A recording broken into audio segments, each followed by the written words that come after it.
ರಾಜ್ಯ ಸರ್ಕಾರಕ್ಕೆ ಅಂಬೇಡ್ಕರ್ ಭವನ ಪೂರ್ಣಗೊಳಿಸಿದ ಜಿಲ್ಲಾಡಳಿತಕ್ಕೆ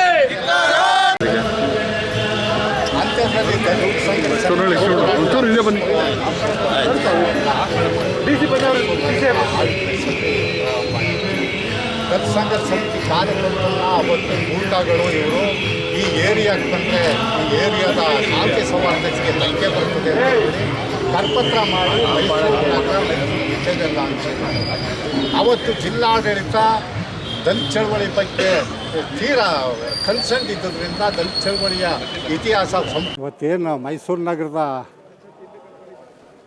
ನಗರದಲ್ಲಿ ಪ್ರಾರಂಭ ಆಗಿರ್ತಕ್ಕಂಥ ಅಂಬೇಡ್ಕರ್ ಸಮುದಾಯ ಭವನ ಪೂರ್ಣಗೊಂಡಿಲ್ಲ.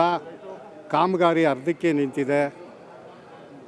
ಕಾಮಗಾರಿ ಪ್ರಾರಂಭ ಆಗಿ 12 ವರ್ಷ ಆದ್ರೂ ಕೂಡ ಸರ್ಕಾರ ಅದನ್ನು ಪೂರ್ಣಗೊಳಿಸೋದ್ರಲ್ಲೂ ಬದ್ಧತೆ ತೋರಿಸ್ತಾ ಇಲ್ಲ.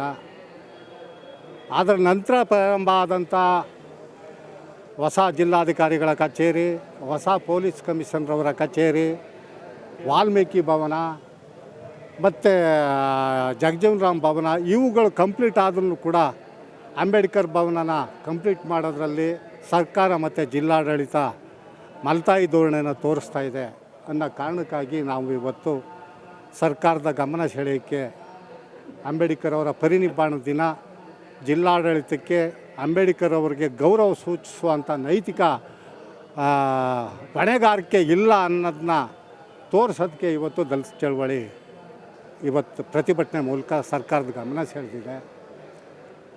ಇವತ್ತು ಜಿಲ್ಲಾಧಿಕಾರಿಗಳು ದಲಿತ ಚಳವಳಿಗಾರರ ಜೊತೆ ಮಾತನಾಡಿ ಮುಂದಿನ ತಿಂಗಳು ಕಾಮಗಾರಿನ ಪ್ರಾರಂಭಿಸ್ತಿದ್ದೀವಿ. 27 ಕೋಟಿ ಸರ್ಕಾರದಿಂದ ನಮಗೆ ಅನುದಾನ ದೊರೀತಾ ಇದೆ. ಮುಂದಿನ ತಿಂಗಳು ಪ್ರಾರಂಭ ಮಾಡಿ ಆದಷ್ಟು ಬೇಗ ಕಾಮಗಾರಿನ ಪೂರ್ಣಗೊಳಿಸ್ತೀವಿ ಅಂತನ್ನ ಭರವಸೆನ ಕೊಟ್ಟಿದ್ದಾರೆ. ನಾವು ಅದನ್ನು ಲಿಖಿತ ಭರವಸೆ ಕೊಡಿ, ಲಿಖಿತದ ಮೂಲಕ ಅಂತ ಕೇಳಿದ್ದೀವಿ. ಅದನ್ನು ಇವತ್ತೇ ನಾನು ಬರವಣಿಗೆ ಮೂಲಕ ನಿಮಗೆ ಕೊಡ್ತೀನಿ ಅಂತ ಜಿಲ್ಲಾಧಿಕಾರಿಗಳು ಒಪ್ಕೊಂಡಿದ್ದಾರೆ. ಏನು ಮೈಸೂರು ನಗರದಲ್ಲಿ ಈ ಶೋಷಿತ ಸಮುದಾಯಗಳ ಒಂದು ಸ್ವಾಭಿಮಾನದ ಸಂಕೇತವಾದಂಥ ಅಂಬೇಡ್ಕರ್ ಭವನ ಪ್ರಾರಂಭ ಆಗಬೇಕು ಅಂತ ಎಲ್ಲ ನೊಂದಂಥ ಪ್ರಗತಿಪರರ ಆಶಯವಾಗಿತ್ತು.